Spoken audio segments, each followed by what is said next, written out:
Hay un problema en el planeta que cada vez es más evidente. La crisis climática ya está aquí. Los científicos llevan décadas avisando, pero los países han ido posponiendo el problema hasta que el calentamiento global y sus consecuencias se han convertido en el presente. Y el planeta avisa.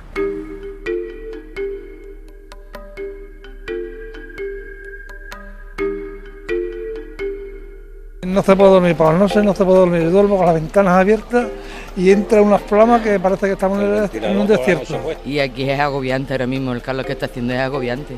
Es que no deja dormir por la noche. Asfixiándonos, estamos asfixiándonos. Sí, con un flu por la calle para ir echando. España ha vivido este año el verano más caluroso desde que hay registros. Es la consecuencia más evidente, pero no la única. Directamente relacionado con el calor, los incendios. También hemos tenido lluvias torrenciales. Y todo lo que estos fenómenos extremos suponen: muertes por calor, migraciones climáticas, cosechas inservibles y crisis alimentarias. El cambio climático está haciendo del planeta Tierra un lugar cada vez más inhóspito. El ser humano ya va tarde, pero todavía se pueden tomar muchas decisiones para mitigar el cambio climático y sus efectos. Y para eso, supuestamente, están las cumbres del clima que organiza todos los años la ONU. Hace tan solo unos días terminó en Egipto la COP27, la 27ª cumbre del clima. Terminó sin ningún acuerdo para reducir las emisiones de combustibles fósiles, las responsables del 80% del calentamiento global. Javier Gregori, responsable de ciencia de la cadena SER. Buenas noches. Hola, buenas noches. Gregori, ¿podemos calificar la COP27 como un fracaso en el momento en el que más necesarias son unas medidas contundentes para frenar la quema de combustibles fósiles? Así es, un fracaso sin paliativos, porque hay que tener en cuenta que este año, el 2022, cuando decías un año donde han sido muchos los desastres ligados con el cambio climático que nos han azotado, y en especial a Europa, donde las emisiones de gases de efecto invernadero han batido un nuevo récord histórico. No ha habido una concentración tan alta de CO2 o de metano en este planeta en los últimos 2000 años.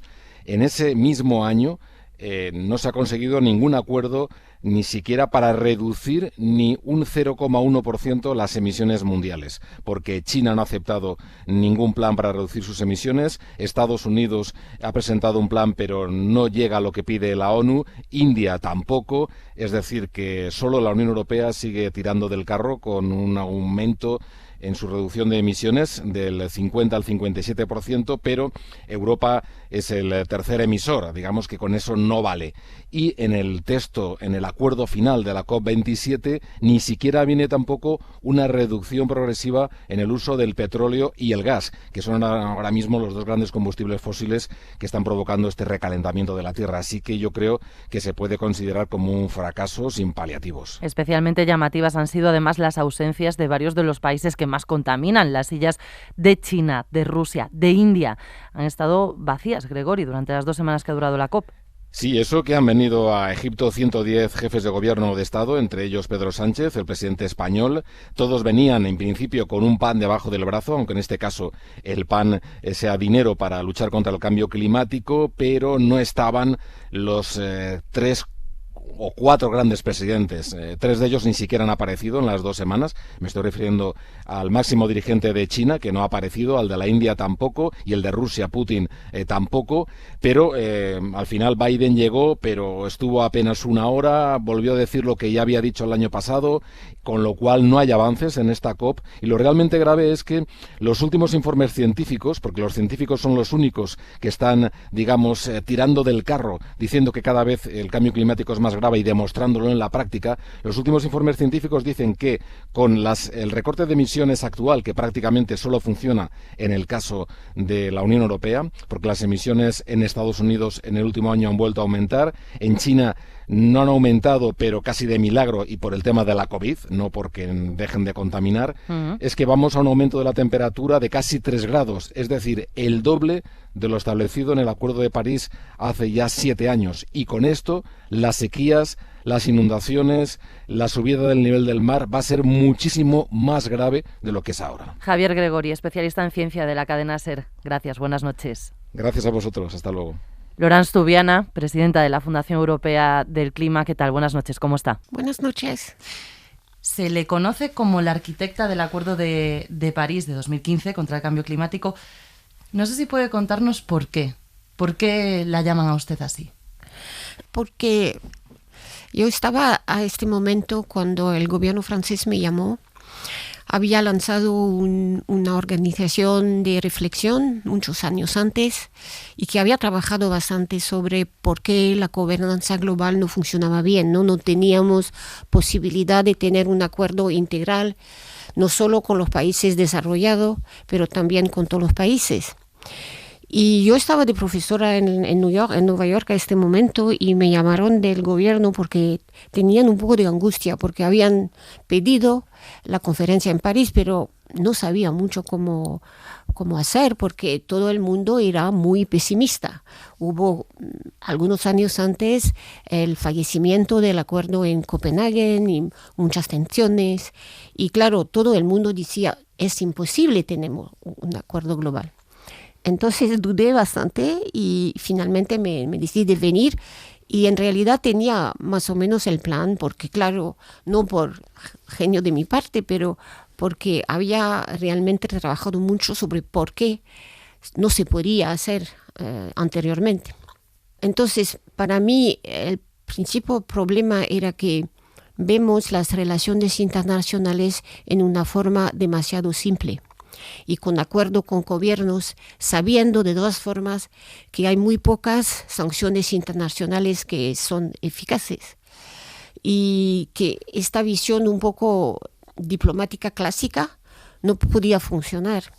Así que propuse innovaciones que implicaba incluso en la preparación de la negociación y del acuerdo, de involucrar a muchísimos más actores, sociedad civil principalmente, con quien yo llevé discusiones cada 15 días, con, claro, las francesas, pero también a nivel internacional, actores económicos que siempre habían un poco temido tener un acuerdo vinculante y que preferían hacerlo suyo, no voluntario.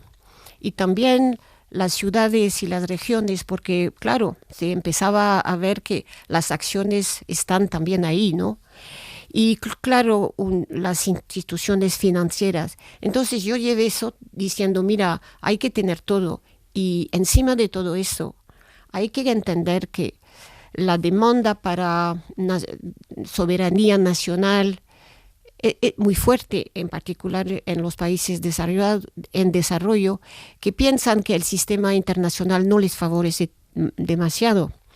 Entonces busqué un equilibrio entre un acuerdo vinculante por ciertos elementos, que daría un marco que todos tenemos que seguir con unas cosas obligatorias, pero también dejando el espacio para políticas que la gente en las naciones podían sentir como propias, ¿no?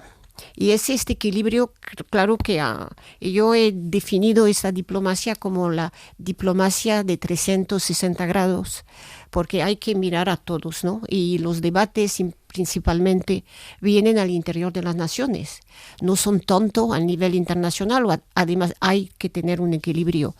Por eso parece ser que funcionó. En esa cumbre celebrada en París, en Francia, los estados se comprometieron a que el aumento de la temperatura global a finales de siglo no supere los 2 grados respecto a los niveles preindustriales.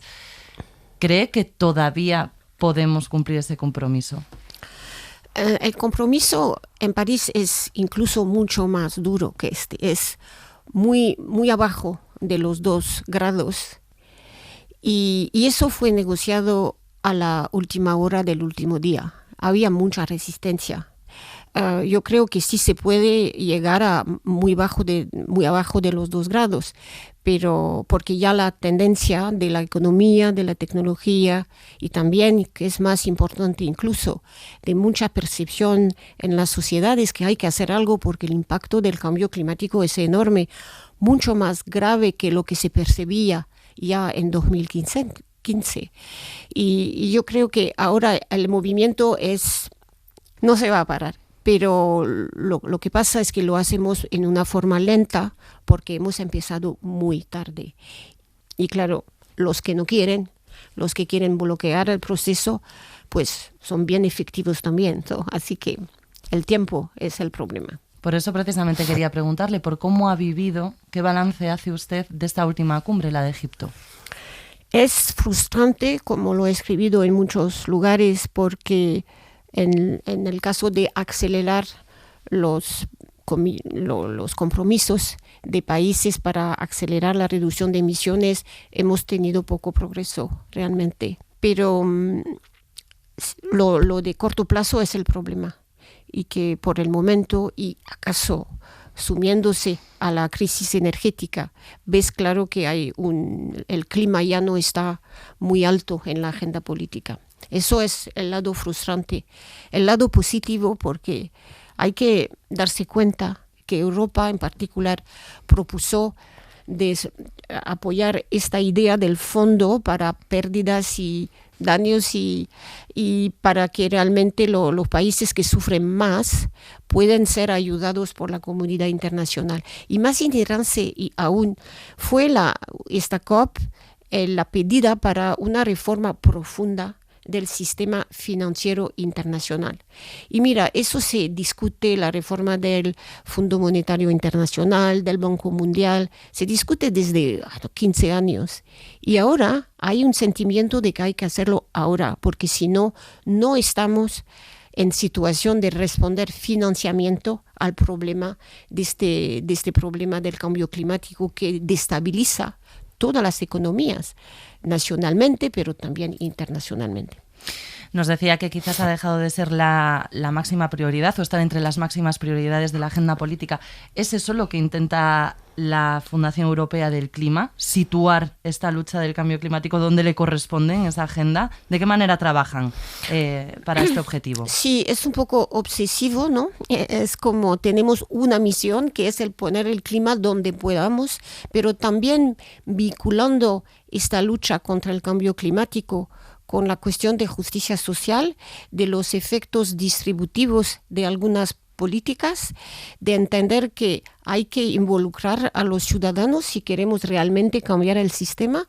Entonces es una cosa que parece así muy, muy enfocada, pero que en realidad toca muchos temas culturales, de los sistemas agrícolas y de la comida, de industria, claro, pero también de la democracia, porque no se puede imponer estos cambios a la gente si uno no lo entiende y lo decidan. Y incluso más, están actores, no son pasivos, no son víctimas, pues como mi diplomacia a 360 grados, pero en la sociedad civil ahora. Ya nos ha dejado algún mensaje en clave optimista en esta conversación. Por ejemplo, esto no va a parar, nos decía, esto ha empezado y no va a parar. Y no sé si cree que quizás, por ejemplo, la concienciación de los más jóvenes respecto a la importancia de cambiar, de tomarnos en serio, que hay que atacar el calentamiento global, cambiar nuestro modo de vida, quizás ahí está la esperanza, la clave. Sí, es inmensa, esta clave es inmensa, esta esperanza. Cuando veo, incluso mis estudiantes, que hace 5 años cuando yo de profesora pues veía eso como sí interesante, ahora quieren actuar. Es la primera cosa que piden. Y los jóvenes de generación, incluidamente más jóvenes, se movilizan. Y la cosa importante es de ayudarles a tener su espacio político en el sentido más noble del sentido político, ¿no? Estar ahí en la sociedad activos y no ser desesperados, porque tienen mucha angustia. Y yo creo que nuestra responsabilidad como adultos es de dejarle ampliar el espacio donde pueden pensar, proponer, actuar y ser también empresarios de su futuro. Y yo creo que entonces tendríamos que pensar y repensar mucho nuestras instituciones, que francamente se ha demostrado incapaces de poner este cambio en marcha rápidamente suficientemente. Entonces yo creo que hay que cambiar las instituciones, hay que tener estos jóvenes, hay que darles roles en la sociedad, en las decisiones que sean al nivel local, que algunas ciudades lo hacen ya, las comunidades lo hacen, pero también al nivel nacional y no en una forma simbólica como oírles de vez en cuando y luego olvidar, ¿no? Yo creo que eso es muy importante. Y claro, en las COP, por ejemplo, yo creo que hay que democratizar muchísimo el proceso, que todavía es mucho con lobbies en un lado y gobiernos del otro lado. Hay que tener esta democratización del proceso porque, de nuevo, yo pienso que solo eso puede cambiar las cosas. Pero los jóvenes sí, yo creo que, y además lo ven con una forma muy, muy amplia, ¿no? Que hay que poner toda la relación con la naturaleza, la protección de la biodiversidad, el rol de la ciencia. Me parece muy importante cómo se relacionan con la ciencia. Entonces sí, es la mejor noticia que pudiéramos tener. Pues vamos a terminar con esa buena noticia. Laurence Toubiana, presidenta de la Fundación Europea del Clima, un placer tenerla esta noche en Hora 25. Muchas gracias.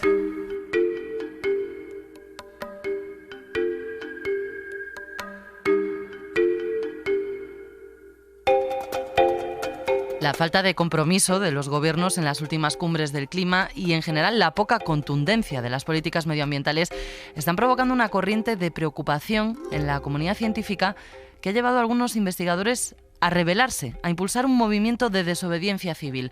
Joan Gimeno. Se rebelan contra lo que consideran una inacción política frente a la crisis climática y ecológica con acciones de desobediencia civil. Llevan a cabo estas acciones por todo el mundo. Hace unas semanas, 15 científicos, 6 de ellos españoles, fueron detenidos por una protesta en la sede de BMW, en Alemania. Allí rociaron de pintura y pegaron varias pancartas en algunos coches de alta gama. Algo parecido hicieron también durante una exhibición de Porsche, cuando pegaron sus manos en los coches.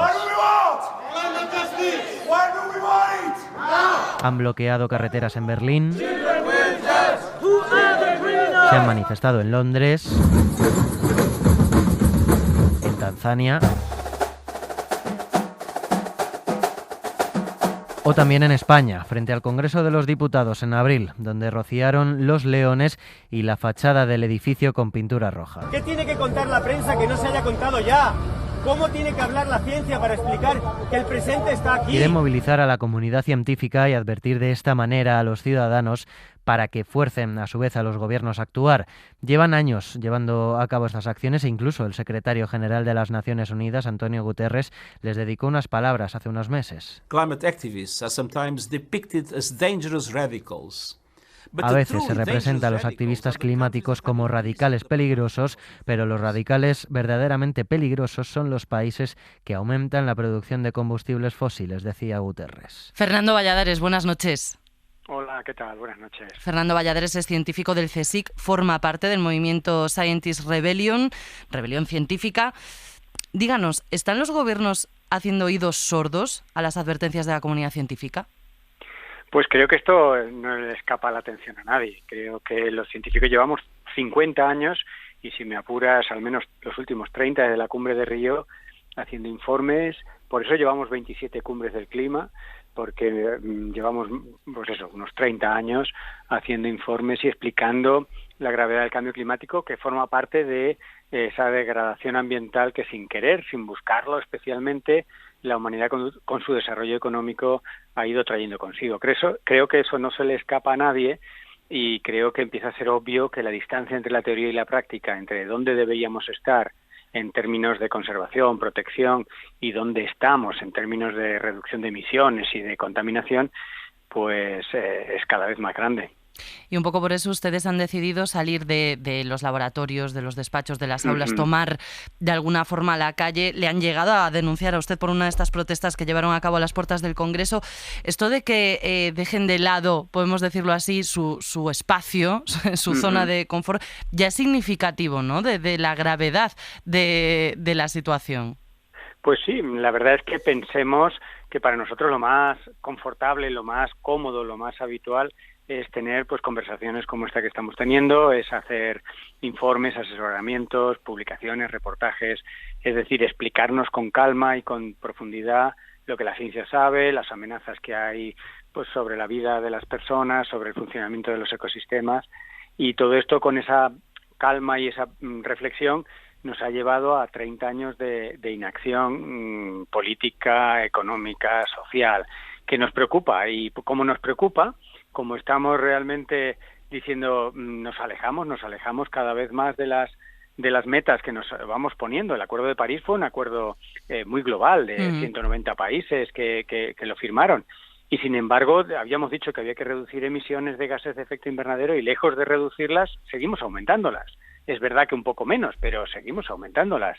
Y como parece que no se nos termina de oír o se nos oye, pero las acciones luego no terminan de estar allí, pues ensayamos, como digo, cosas con las que no estamos nada contentos, no nos resultan nada cómodas, nada fáciles, que es salirnos de lo que habitualmente hacemos para buscar esa parcela de mayor atención y mayor preocupación social y política. Nos decía que son décadas de inacción frente a sus advertencias, pero no sé si hay un momento concreto en el que ustedes dicen esto no puede seguir así. Yo creo que se juntaron varias cosas entre el año 2019 con todo el activismo, sobre todo juvenil, si recordáis, más de 2.000 ciudades coordinadas algunos viernes para hacer una manifestación, 2.000 ciudades en todo el mundo. Sí. Ahí yo creo que fueron los momentos de mayor protesta infantil, juvenil, social en todo el mundo. Aquello que luego nos pilló la pandemia, ese momento en el que todos de pronto volvimos la mirada y decir qué hemos hecho mal, ¿no? Y entendimos que estábamos con una relación insostenible con la naturaleza que genera, entre otras cosas, pandemias, pero que genera un calentamiento de la atmósfera.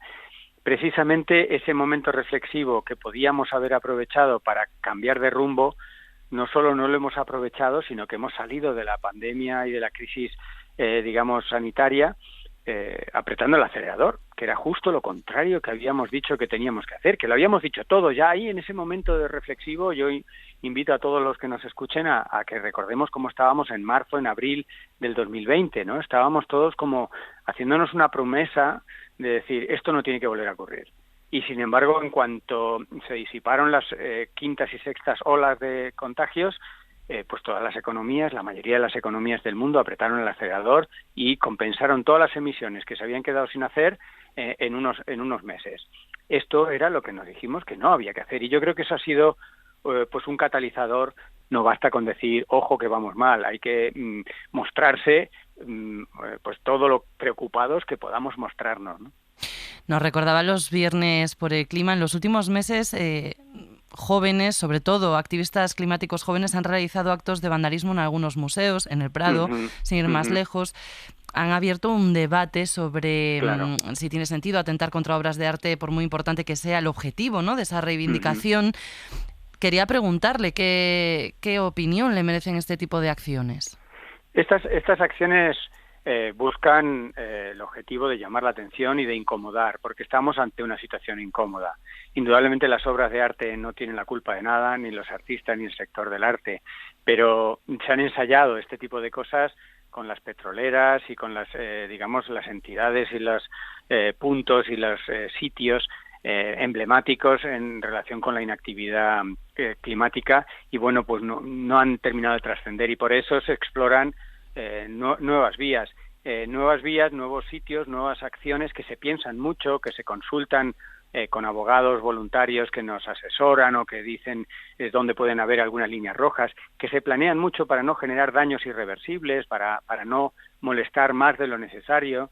Se dimensionan, se planean y se acaban ejecutando con todo el cuidado, todos los nervios y todas las dudas que uno puede tener haciendo este tipo de cosas, para buscar, como decía, llamar la atención. Ese objetivo se logra. En ocasiones el debate se trivializa sobre unos detalles que muchas veces son casi ridículos, o se tergiversa hablando de que se ha dañado obras de arte cuando no se ha dañado nada. Pero en realidad se está logrando el objetivo último, que es que se hable de estas cosas. Corremos el riesgo de no hablar de cosas que son de alguna manera crónicas, que ocurren un poco en diferido, porque desde que hay unas emisiones hasta que eso se traduce en muertes, pues hay un tiempo y ahí es difícil de establecer causa y consecuencia, y entre todo eso vamos perdiendo un tiempo muy valioso. Así que estas acciones el tiempo las pondrá en su sitio, y indudablemente no son ni las primeras ni las últimas. Pensemos que hace un siglo activistas como Mary Richardson logró que la mitad de la humanidad tuviera derecho a voto, ¿no? Sin las sufragistas británicas las mujeres no hubieran conseguido votar, y fueron muy incómodas, y ella, la misma Mary, apuñaló 9 veces la Venus del Jardín, ¿no? Y eso fue bastante más irreversible. Y los científicos hemos estado protestando y haciendo desobediencia civil no violenta en los años 50 y 60 con el riesgo nuclear. Periódicamente se cruzan líneas rojas de seguridad y de alarma que los científicos y muchos académicos pues improvisamos o intentamos ensayar nuevas maneras de demostrar nuestra preocupación, más allá de con discursos, conferencias y reportajes, ¿no? Fernando Valladares, científico del CSIC, muchísimas gracias por estar en Hora 25. Buenas noches. Gracias a vosotros. Buenas noches.